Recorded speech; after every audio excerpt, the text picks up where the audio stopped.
Terima kasih atas kesempatannya. Assalamualaikum warahmatullahi wabarakatuh. Waalaikumsalam warahmatullahi wabarakatuh. Perkenalkan, nama saya Mahda. Saya dari Karawang. Izin bertanya. Sebelumnya sudah dulu sebentar ya. Saya kan insya Allah akan menikah di tahun ini.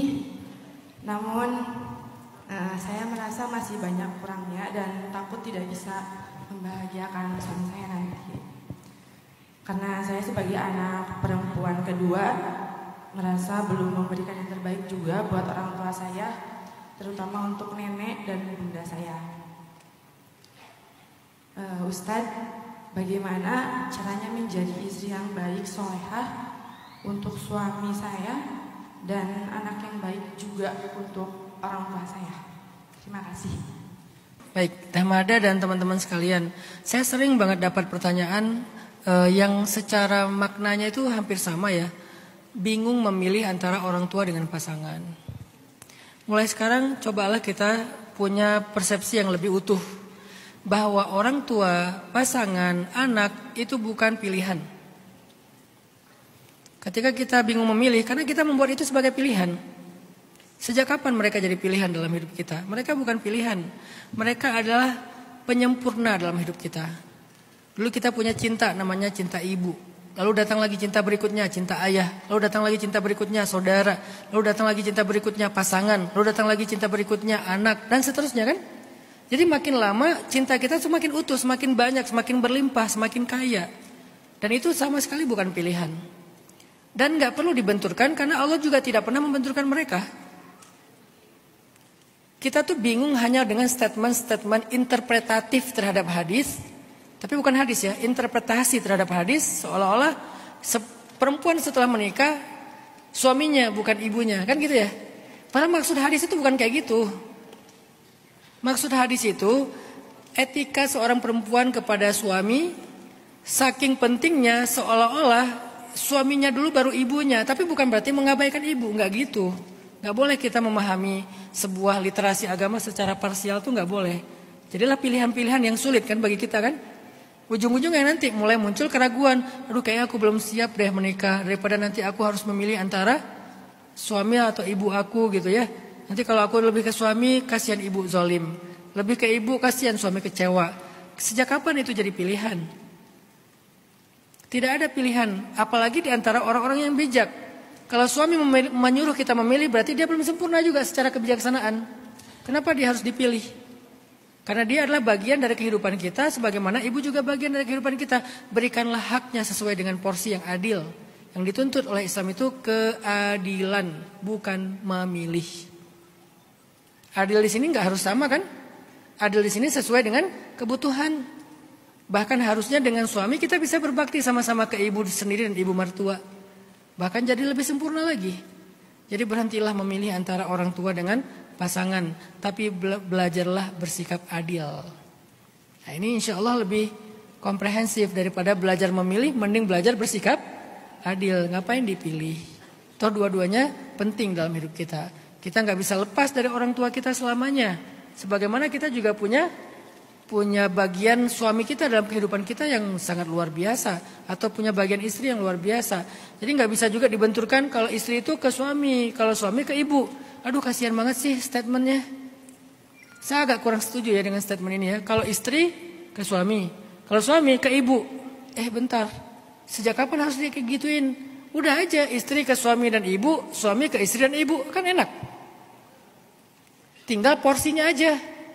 Suami punya tanggung jawab yang besar terhadap istri dan anak-anaknya. Tapi dia juga punya tanggung jawab sebagai anak kepada ibunya. Misalnya dalam bab nafkah. Porsinya sesuai kebutuhan. Kan ibu pasti kebutuhannya gak seperti istri dong. Lagian yang ngerawat ibu bukan suaminya doang. Ada saudaranya yang lain juga. Ya udah ayo bagi-bagi. Tentang masalah waktu juga gitu. Masalah perhatian juga kayak gitu. Kenapa harus memilih? Ketika ada salah satu di antara yang mereka nyuruh milih. Aku atau ibu kamu. Disitulah dia sedang melakukan sebuah kesalahan. Jangan pernah nyuruh memilih. Karena apapun pilihannya dia akan zalim nanti. Atau aku atau ibu kamu pasti zalim. Memilih ibu zalim sama istri. Memilih istri zalim sama ibu. Gak usah suruh milih. Karena apapun jawabannya salah. Tidak ada jawaban yang benar untuk pertanyaan yang salah. Tidak ada jawaban yang benar untuk pertanyaan yang salah. Kalau pertanyaannya udah salah, aku atau ibu kamu, gak perlu dijawab karena semua jawaban pasti salah. Karena ini bukan pilihan. Allahu a'lam.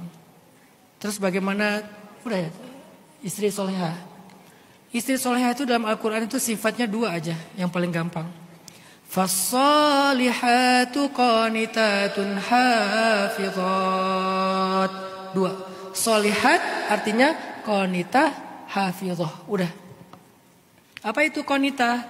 Qanitah itu taat. Hafizah itu menjaga diri.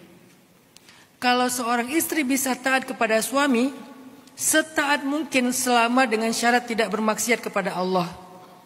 Misalnya, suaminya nyuruh dia memutuskan silaturahim dengan ibu, itu maksiat. Suaminya nyuruh dia untuk ninggalin ibu pas lagi ibu lagi susah-susahnya, itu maksiat. Tapi kalau bukan maksiat, wajib taat semampu dia. Qanitah, taat. Hafizah, hafizah itu artinya kalau dia lagi gak bareng suami, dia jaga suaminya. Gimana cara jaga suami? Gampang.